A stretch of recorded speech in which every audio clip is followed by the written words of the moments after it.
ceux qui ont la green card ne pourront plus entrer aux États-Unis s'ils sortent. Waouh! Encore un autre mensonge qu'on va démystifier dans cette vidéo ensemble. Restez scotchés. Oui. Let's jump in, les gars. Allez, bienvenue, mon nom c'est Amani Serge. Oui. Récemment, beaucoup de personnes, je ne sais pas si je cherchais des vues ou pas, mais beaucoup de chaînes YouTube ont propagé l'information quand le président Trump est venu au pouvoir, que ceux qui sont les détenteurs de Green Card, s'ils sortent, ils ne pourront plus rentrer aux États-Unis.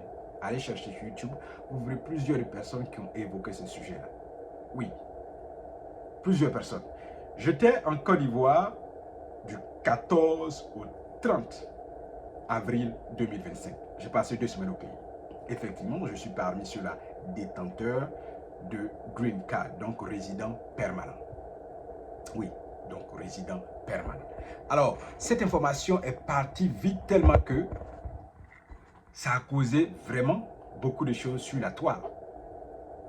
Comment quelqu'un qui est résident permanent aux États-Unis, détenteur de Green Card, ne pourra plus retourner s'il sort, ou alors s'il est là-bas, il ne pourra plus vraiment rentrer avec sa carte de résident permanent. C'est quelle histoire ça? Alors, moi je n'ai pas tenu compte de ces informations, de ces ragots. J'ai pris un ticket, un billet d'avion, c'était prévu, c'était mes vacances. Donc le 14 avril, je quitte, je prends un vol là où je suis, je vais à New York. Et de New York, je prends un vol direct et j'atterris dans mon pays en Côte d'Ivoire. Clair, je suis allé pour des vacances, je suis allé aussi pour des programmes, je suis allé aussi pour des rencontres, je suis allé voir ma famille essentiellement. Oui, donc je passe beaucoup de temps auprès de ceux que j'aime et auprès de ceux qui m'aiment. Et puis les 2 semaines et aussi les rendez-vous de business et aussi les événements sportifs que nous préparons. Ça a été vraiment un beau moment, un beau moment. Donc je finis tout ce programme, je dois rentrer. Même quand je suis arrivé, une amie même m'a appelé. Elle m'a demandé où j'étais. Elle dit effectivement j'étais en Côte d'Ivoire. Parce qu'elle aussi elle a entendu cette information. Elle m'a dit oui, on a échangé. Elle m'a dit mais oui, les gens disent que quand on sort, on ne peut plus venir. Je lui ai même dit au téléphone que oui, moi-même je serais heureux si on me dit qu'il ne faut pas venir dans notre pays. Parce que, en fait, ça n'a aucun sens. Mais que tu me dises qu'il ne faut plus rentrer dans mon pays, moi, ça ne me dit absolument rien. Parce que j'ai aussi un pays, moi. Je rentrerai chez moi tranquillement en Côte d'Ivoire, entamer d'autres activités, entamer d'autres projets, et puis je vais le réussir. Je vais le réussir. Donc, je lui ai même dit ça au téléphone. Je lui ai dit, moi-même, que tu me dises, ok, il ne faut plus rentrer chez nous, retourne chez toi, mais tu ne m'as pas dit quelque chose de mauvais. Je vais te dire merci même. Je vais te dire merci. Je vais rester chez moi, concevoir un projet, commencer une nouvelle vie. C'est ce que nous nous préparons à faire d'ailleurs. Donc c'est ce qu'il a dit à cette amie-là au téléphone. Alors, donc je finis mon séjour. Je prends mon vol encore le 30 avril. Je rentre aux États-Unis. Voici là où je vais démystifier leur mensonge. Où je vois que tout ce ragot pour rien, pour chercher des vues, pour leur attirer, pour attirer l'attention sur eux ou sur la chaîne. J'arrive à l'immigration. Quand vous arrivez à l'immigration, effectivement, les citoyens américains passent d'un côté, les visiteurs passent de l'autre côté. Les citoyens américains et les résidents permanents ont un couloir et les autres ont un autre couloir. Alors, j'arrive. Le rang est tellement long, vous passez le rang, vous faites tout, et puis vous arrivez. La dame me dit avance, j'avance, je fais sortir mes documents officiels, je me mets là. Le monsieur me dit d'avancer. Le border agent, ce sont les customs, voilà, custom border. Donc j'arrive, alors il vérifie, il me demande, il m'a posé une question, alors amicale même, j'ai répondu tout simplement. Et puis il a dit place-toi, je me place, il me prend une photo, il a dit you good to go. De continuer. Ce que je vous dis ici, c'est que ça a été le plus facile accès depuis que je vis aux États-Unis. Ça a été la manière la plus facile pour moi de rentrer aux États-Unis. D'habitude, quand vous arrivez, ils vont vous faire la photo, ils vont faire les fingerprints, ils vont même vous poser certaines questions. Mais cette fois-ci, j'arrive, le monsieur, non seulement il est amical, il me fait une photo, il me dit « You're good to go ». Pas de fingerprint ni rien. Alors j'ai démystifié votre mensonge.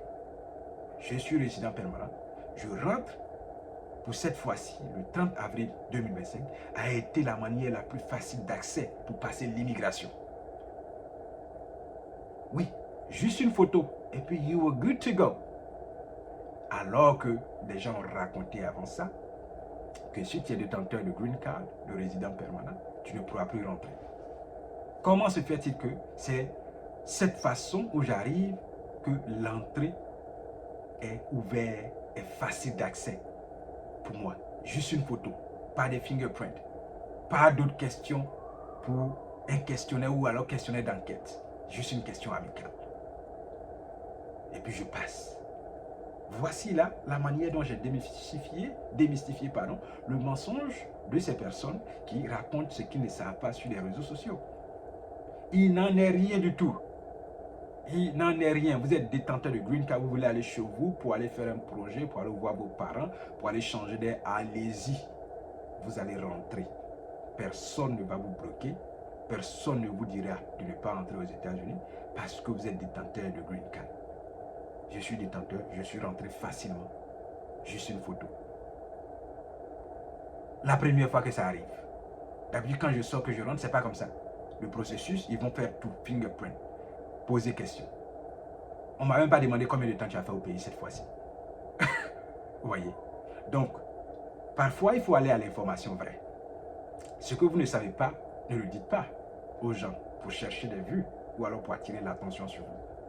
J'ai mené l'expérience, j'ai vu que c'était fausse cette information qui a été relayée tant de fois sur les réseaux sociaux.